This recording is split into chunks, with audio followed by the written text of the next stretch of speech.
or whatever that was. So I'm waiting. I'm like, see if I can anticipate the punchline. So I write it to attempt to screw you up. You do it. Okay, good. See, but the problem is I'm waiting for something else, and so I don't think you're done. And they're like, oh, that's the joke. He was And so he says, no, he was a snapping turtle. I get it. And that's 3 minutes done. Hello, and welcome to the Village Idiom. Hold on, I got to stop you right there. Hello, why? Because I got a present for you. This is awesome already. I got you always start our podcast, and you know you were in a YouTube channel before. You always start with that big hello. Do it one more time. Hello. So if you're on YouTube, you'll see this gift. But I bought you a hat Perfect. that says Hello. This is fantastic. It's in a little thought bubble hat toque, which is perfect for as I am losing my hair. This is lovely. That's more what I was thinking. We got to take the shine off this. Well, I appreciate recording. that. Next week you'll be bringing talc powder or something to go. There we go. We got a hello hat from me to you. That is very nice. I genuinely appreciate that. Thank you. You are welcome. My name is Mark Two Humps Patton. Oh, nice. I am one humped Vince McLaren, except my hump is on the front. Oh, we won't even address that. My lovely lady. But it's getting hump. It's getting less humpy. Huh. Let's move along. Because you're losing weight, you said. I am losing weight. Yeah. I'm dropping. So my man hump is getting depleted there. Whatever. And it is what it is. All this to set up that today's idiom is the straw that broke the camel's back. The straw that broke the camel's back. So what exactly would that mean to you? I think we all have used it at a different time, and it's a series of usually irritating coincidences or happenings that are happening to you, and then there's that last one, you can take it no longer, and that's the straw that broke the camel's back. You can poke at me, poke, poke, poke, poke, poke. That's the one. The one that pushed you over the edge? That's it. That's the straw that broke the camel's back. Did you know, you can see this in one of our videos. Last year, we went to Hope to film the 35th anniversary of First Blood. Yeah. And so it was the 35th anniversary. They filmed it in Hope, BC. And so Mark and I went to go check it out. And while we were there was a placard on the wall at the history place that says we used camels as part of the entourage to carry weight, moved later to like mules and donkeys and horses, but that we actually used camels in British Columbia. So they used the camels, like what, to get into the woods and stuff? Pack animals. No way. I don't remember reading that. We used camels as pack animals. Actual thing. That makes sense because they're native to British Columbia, exactly. Canada. We see them everywhere. You look outside, squirrels, camels. Oh, there he is People again. always, stereotype us with the moose and the beaver, but no, it's mostly camels. It's camels. Well, the interesting thing is... camel. Duh. Duh. Once they were done and they discovered that camels were entirely useless for our particular climate and, is this and bad topography. news you're about to say? No, we just let them go, apparently. Are you messing with me? No, I am not. This is an actual thing where we freed the camels. In Canada. In Canada, British Columbia, freed the camels. And nobody got upset about that? Or are they doing fine? I haven't seen any, so my guess is that they're not doing well. Okay, well, on that note, because... this is like 1860s, so this is a while back. When they filmed First Blood. No. What?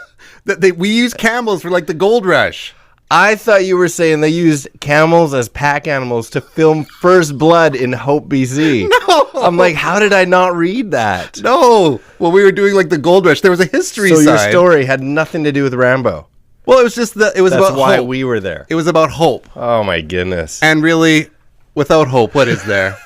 Hope is a town. Ironically, beyond hope is Hell's Gate. That's true, actually. In many ways. In British Columbia. Okay, so that makes more sense. In the camels 1860s, went to die. Because I'm like, okay, when was Rambo? We were there for the 35th. 1800s. Okay. The 80s, whatever. Something like that. There's an 8 in there. I'm like, they used camels for First Blood. This is the best. Oh, okay. Well, okay, on that same note, releasing camels into the wild again, I learned, while looking up camel-related things, I've had a misunderstanding for the word feral. You know, feral animals? Like Will Ferrell. Will Ferrell animals? Yeah. Feral animals, I've always just thought meant they're still in the wild. Oh, like nighttime and untamed. Wrong. Okay, what is it? Feral animals are animals that are now wild, so they were tame animals used for whatever purpose, and then released wild and are now thriving. They are feral animals. So sometimes there's feral cats on farms, so they've breeded and whatever, and they're not pets, but they came from pets. So camels in BC would be feral if they're living somewhere in BC. They'd be feral camels. If you were out hiking and came across a camel, man, you would lose your jump. Best. It's like crouch behind something ready to pounce. Oh man, I think I just saw a cougar. That's a cougar. No, it's a cougar with a massive tumor. Okay, so still right on his back. Feral camels. Do you know where the largest herds of camels are? I want to say some like Saudi Arabia. Right. So you think Arabia, Mongolia, something like Sure, that. possible India. Wrong. The largest population of camels in the wild at I think 300 million. This is Guinness Book of World Records, is Australia, and they're feral. They were brought in the 1860s, 1800s, whatever, again, as pack animals, and because they thrive in the desert, and so all that kind of stuff. It was perfect animal for it. There were no camels in Australia, and now it has the largest population of camels in the world. Australia is so dangerous. Like everything there is dangerous. Yeah, so even I wonder their camels. The camels spit like acid or something. It's like some sort of Dungeons and Dragons camel. I just thought that was so interesting. In fact, the only true wild camel that's recognized by whoever, Joe Camel, Conservation of Nature, is like critically endangered, less than 1,000, and they are in China and Mongolia. So Australia is killing it, and the rest of the world where we think they are, right? They've just done a good better job of marketing. Those Australians. They're hiding them. They're good at this. It's like, this isn't a hamburger. You brought up Joe Camel. Most famous camel. Can you think of another camel? No, the smoking camel from Joe Camel. Yeah, Joe Camel. He had an interesting story too. Created maybe that lump in his back wasn't so good. He was created in 1974 in France, I believe. And some camel cigarettes sense. Marketing guy saw him, finds the artist, says, I was inspired by the camel on the pack of cigarettes. So the artist drew this cartoon randomly, but was inspired by the cigarettes. So the cigarette company used him in 1988 for their 75th anniversary. And then in 1997, killed him off because, they got in trouble because it was very kid-friendly. Emphysema? More kids recognized Joe Camel than Mickey Mouse. So they're like, you can't market your cigarettes to children. Right. This is working. What we're doing is working. All these French kids are smoking. So he really he lived 23 years, but was a spokesman for 9. Well, this is interesting on the stuff that pushes people to this brink. The one thing that broke the camel. Ow. The straw that broke the camel's back. There's a thing going on right now with an English literature thing that's happening in France, and French writers are outraged by this because of the use of so many English words at this French book festival. Like English that's just snuck its way in kind of thing. So it's in March. It's called Scene Young Adult. This is the title of it, but French writers are losing their minds because it was the one thing. It's like, this is our French writing festival. Why'd they call it Scene Young Adult if it's French? Like, there's your mistake right there. This is what their issue is. Why are we kowtowing or whatever that word is to English when we're French? And the French get all outraged and do their French thing. Liberté, égalité, no young adulte. Is that French? It sounds French. Totally. You just put A on the end. Just a couple of those. Somebody's not going to like this. That's okay. Weird. That they're losing their mind, and that this kind of festival is enough. This is the straw that breaks Joe Camel's back, apparently, that they are losing their minds. Words like photo booth, that there will be a photo booth there, that there will be a book room or book quiz. So that it's pushing them to the brink. French literature. It's pushing them to the brink because it's a French writers festival thing. Okay. But there's just so many English words dragged in that they're losing their minds. And you bring this up because it's the straw that is breaking the French camel's back. Oh, you just came across this news that had to do with something that's pushing like someone over the edge. Is like, we can stand so much, we can't stand anymore. Right. I'm Popeye the So Sailor what are they Man. doing about it?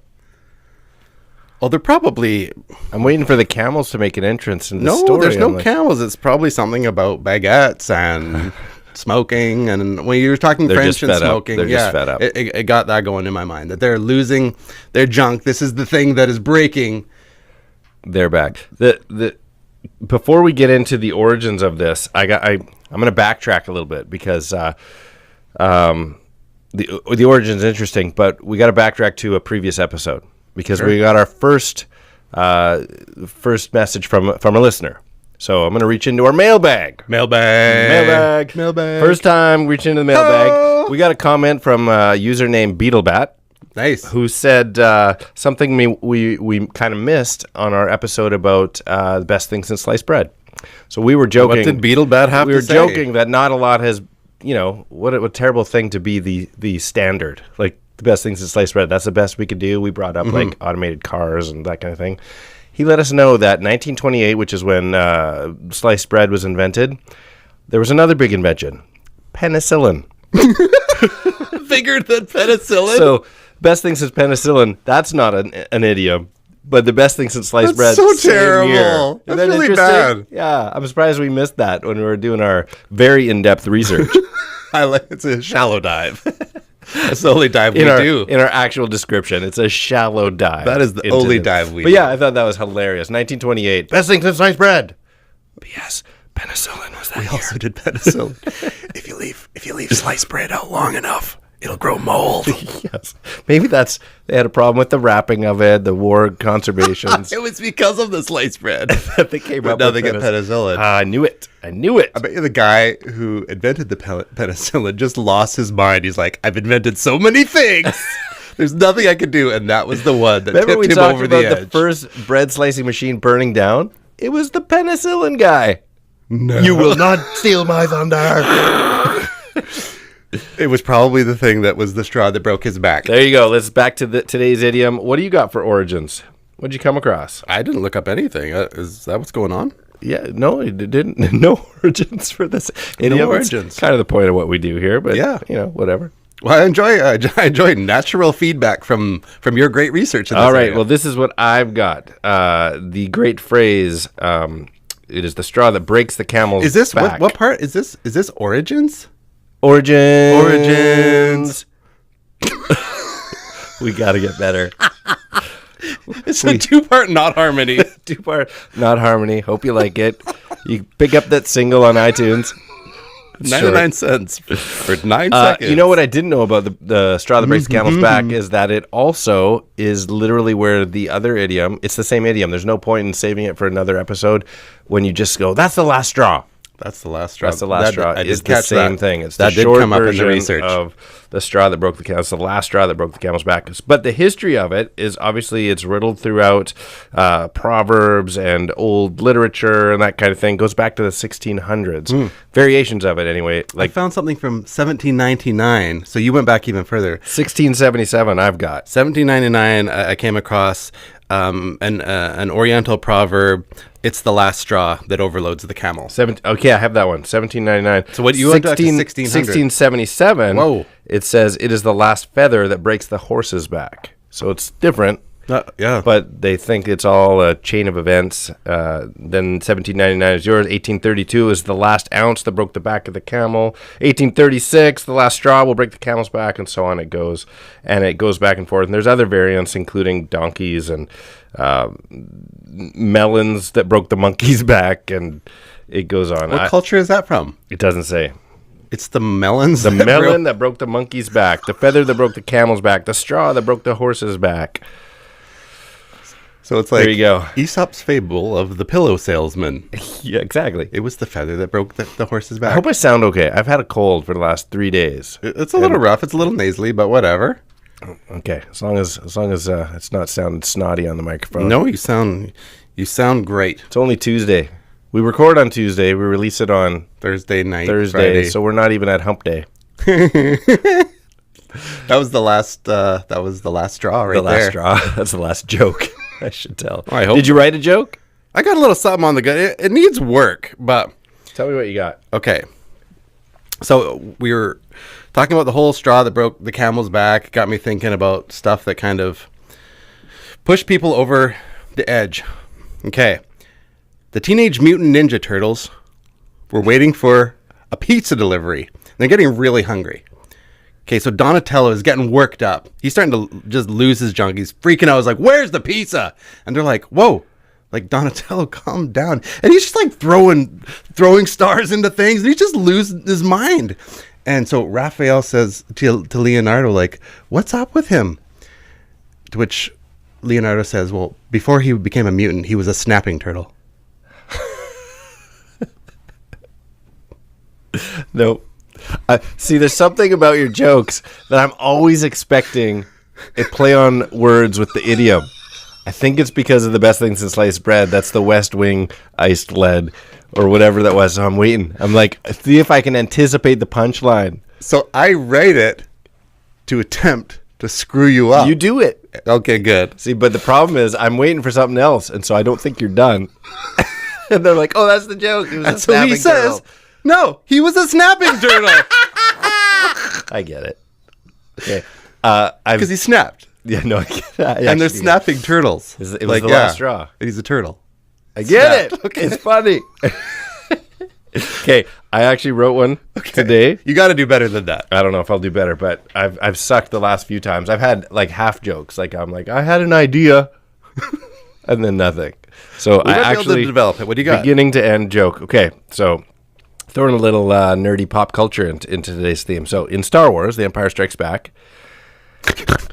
there is a classic fight, as everybody on the planet knows, between Darth Vader and Luke Skywalker. And throughout that battle, Luke Skywalker keeps his cool throughout the fight, coming back after every blow. Even when Darth Vader cuts Luke's hand off, he holds it together. He remains very calm. But when Vader said, "I am your father," that was the straw that broke Mark Hamill's back.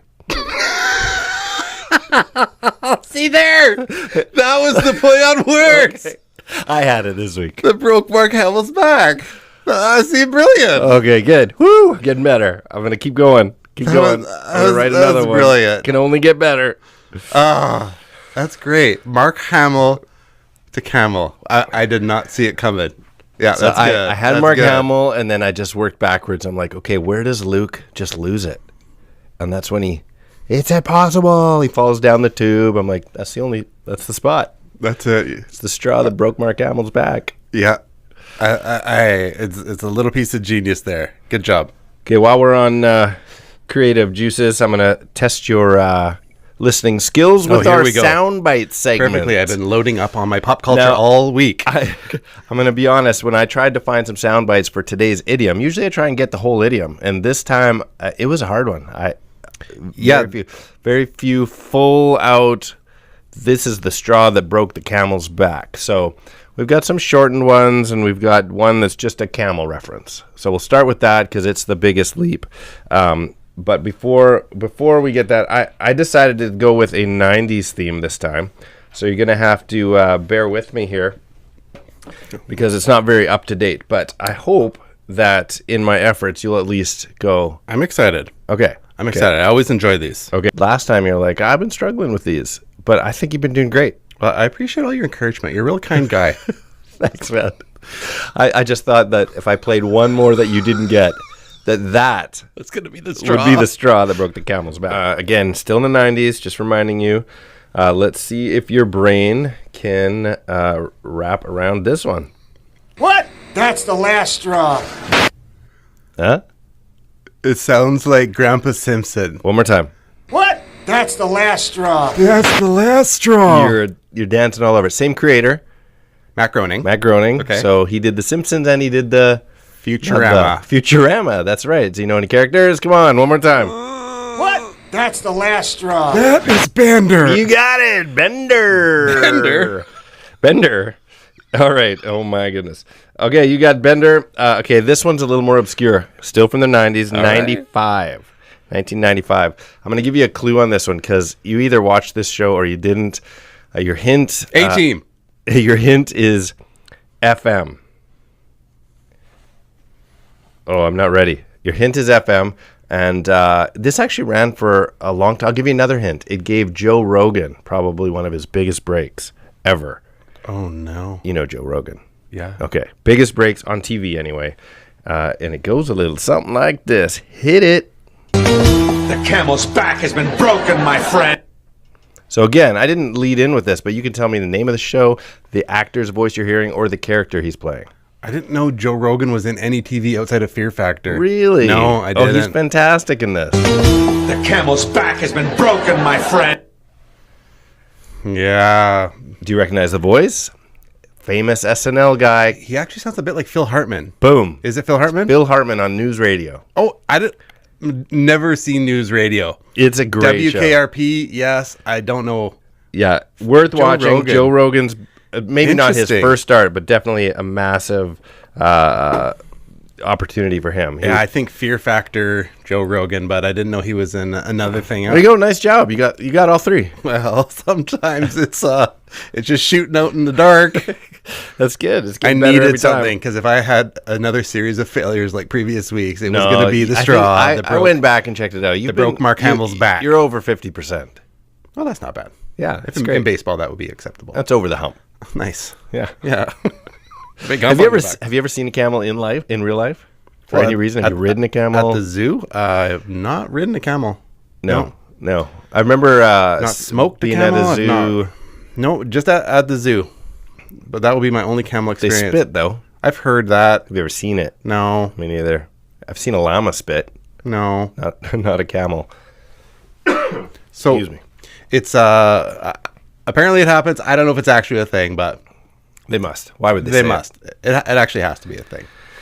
So moving into the straw that broke the camel's back, I did prepare a couple riddles for you today. Well, you know what? Before you get into RIDDLINK, Sure. we have some winners to announce. Because We do? we've been leaving a final RIDDLINK at the end of every episode. Our did? RIDDLINK is actually our contest or our game that we've made up. Would you stop? If you're not watching this on YouTube, you need to because the face he's given me. So we got a two-part riddle or concept that needs a two-part answer. Right. So it's people started pouring in. So I'm going to give credit where credit is due because the first correct answer came in from username Layman JCH. Nice. Layman JCH gave us the answer that the RIDDLINK we gave on by the skin of your teeth episode. So the RIDDLINK we left hanging there was a bacterial action on the surface of a molar in a Neanderthal, and he successfully said that is tooth decay man. Nice. Tooth decay. On a molar. And that's right. That's how I said it. Fantastic. Tooth decay and caveman. Tooth the caveman. Good job, buddy. Thanks for then, commenting again. And then we also had one on a taste of your own medicine, and _Nicole.Renea _ the RIDDLINK for that one was this is prescribed more for the psychological benefit of the patient than for this actual infectious and frequently fatal disease, placebola. Oh, So placebo man. and Ebola. I still didn't know what it was. Placebola. Good She job, nailed it. Nicole There's still _ wrap your head Renea. around it. RIDDLINK out there. Nobody's answered. Okay. So we'll get to today's and we'll leave a brand new one for today. That's perfect. How about we do the one for today? We're looking for the first answer back for one of our YouTube subscribers. That sounds great. Okay. So the first YouTube subscriber, and Yeah. where can they find us? 3 minutes gone, all one word.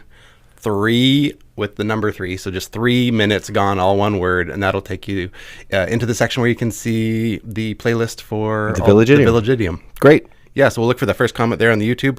Let's get into some for First just me. correct answer from just a me and you. YouTube subscriber. Okay, yeah, give me one. Play along at home. Okay. I'm at the brink of snapping, so quit playing games with my heart. Leonardo, snapping turtle. I'm at the brink of snapping. Oh, man. Quit playing games with my heart. Quit playing games with my... That's the Backstreet Boys. So the straw that broke the camel's Backstreet Boys? That's the Yes! Very good. Oh, it's such a good feeling when you get When one. you actually get one, it's very rewarding. Oh, man. It's that dopamine hit. I'm not stupid. Okay, I'm going to go with... I'm going to give you an easy one. I need it. You need it. Okay. Okay. Who's there? A really cool cigarette mascot? This is the Let's easy try- one? This is the easy one. Who's there? A really cool cigarette mascot. Well, when you say who's there, I think knock knock. Yep. A really good knock cigarette mascot. The only It's a knock knock. knock knock Joe Camel. There it is. Oh, it's a knock knock joke. Yeah. Nice. Knock knock Joe Camel. That's Good. it. Yeah, I needed a little nudge on that one. It was good. It's so satisfying. Okay, I've got Gotta it. give it to me. Give it Okay. to me. This one will be a little harder. Play along at home. Shoved Past Sanity by Tom Cruise futuristic Groundhog Day movie. What? Oh. Futuristic Something of tomorrow. Tom Cruise futuristic Groundhog Day movie. Another day tomorrow. What is that movie called? Okay, what's the first part? It's Edge of Tomorrow. Edge of Tomorrow. Yeah. And what's the first part? Shoved Past Sanity. Shoved past sanity. Edge of Tomorrow. Oh man. Shoved Past Sanity. It was a tricky one. I knew that going in. Shoved past sanity. So you're on the brink of insanity. No, you're insane. You're insane. You're something that ends with edge sound. Smedge. You're so smedge of tomorrow. Jump off the edge of tomorrow? You're so close. It's being pushed over the edge of tomorrow. Pushed over the edge. Yeah, someone's at it was hard. Oh, it pushed me over the edge. Pushed you over the edge. Yeah. So that's where it was going. It was complex. You said pushed in it, so I said shoved. you said shoved. I was very careful with that. okay. Yeah, because it was a tricky one. Well, normally I have one for you and one for the audience, but I think we've got time. I can give you one more and one for the audience. Okay, love to hear it. Okay, here it is. This Arabian racing camel could really go for a dilly bar. This Arabian racing camel? Could really go for a dilly bar. An Arabian racing camel? That's a thing? Yeah. Do you know the types of camels? Joe? 2 hump, 1 hump? Yeah, one hump. 1 hump? What's the name for a one hump camel? I didn't know there was a name for a What? 1 hump camel. That's amazing. Maybe we should leave it hanging for the audience. If you can't get it, maybe I'll give you the other one, see if you can get that. Well, it's okay. We got time for both. Okay. So you're never, if you don't know the word, you're never going to get this. I do not know the word So for a a one-hump camel is called a dromedary. Well, I did not know that. If There you anything, go. I'm smarter now that This is an educational broadcast. I really feel brighter. So A dromedary? Yep. This Arabian racing camel could really go for a dilly bar. Dromedary queen. That's it. Oh my goodness, that's so good. That's Yeah, a good one. dromedary Had I queen. known the word, but I didn't. Now I'm back feeling stupid again. But I don't know what a two-hump camel is called. Yeah. Is that fun? Maybe it's just a camel. Maybe. Maybe there's camels and dromedaries. I don't know. There's near extinct and dromedaries in Australia. Okay, well, you know what? We've got to go. Make sure you find us on, track us on Instagram. Definitely come watch us be lunatics on YouTube. The Instagram one is the.village.idiom. Yep. Give that a spin. We're looking for today's comment. The first comment who gets it right, subscriber on the YouTube channel. And what do you got? This is it. It's a flexible drinking tube for everybody's berry best friend. One more time. It's a flexible drinking tube for everybody's berry best friend. That's brilliant. And I'm pronouncing that properly. Okay. So this has been the Village Idiom. I'm Vince. I'm Mark Two Humps Batten. Last 3 minutes gone.